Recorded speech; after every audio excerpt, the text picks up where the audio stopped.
Coach Robyn Fralick from Michigan State University, welcome to the BCAM Podcast. Thanks so much for having me. We're so excited to have you here at the clinic. Talk to us about chemistry, team chemistry. How do you build a team that works together? Well, one of the most beautiful parts about the game of basketball, sorry, I have lost my voice, so bear with me, is it's a team sport. Yes. And the best teams win. And so it's this, I get asked a lot, is basketball an art or science? Well, it's both, right? The science is you have to pay attention to data and analytics and how to be effective. And it's an art because people are an art.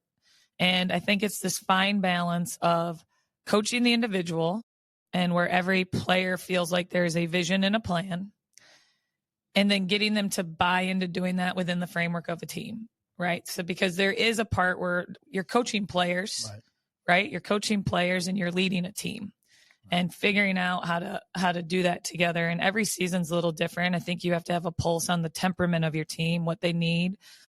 And then lastly, I'll just wrap up. It's a big topic, but I think, kind of an important overall theme to always think about is, as a coach, it's your responsibility to always have your team have a standard for your team.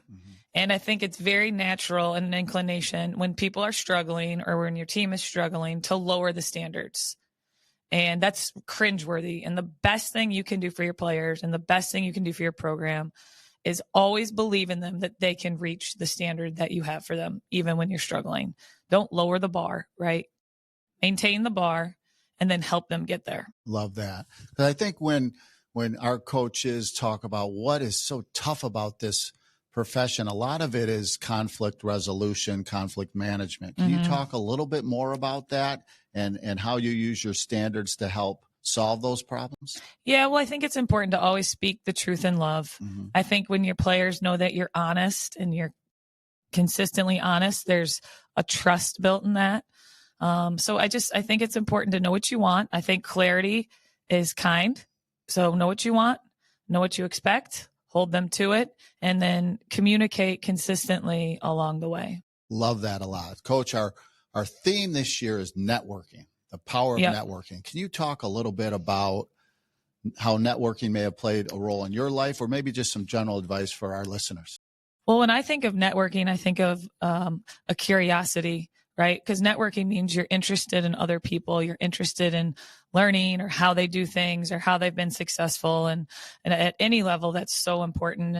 Along the way, if you say yes a lot, whether it's a clinic to speak at or a Zoom call to hop on, or if you say yes a lot, right, all of a sudden your network expands. And so that's just a huge encouragement. No matter how many games you've coached or whatever level, there's so much to learn.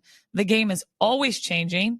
Like the game where it is now in women's basketball is so different than 10 years ago when I became a head coach. So I think the best leaders are the best learners. Love that. Thanks for saying yes to BCAM. We appreciate you anytime being on the BCAM podcast.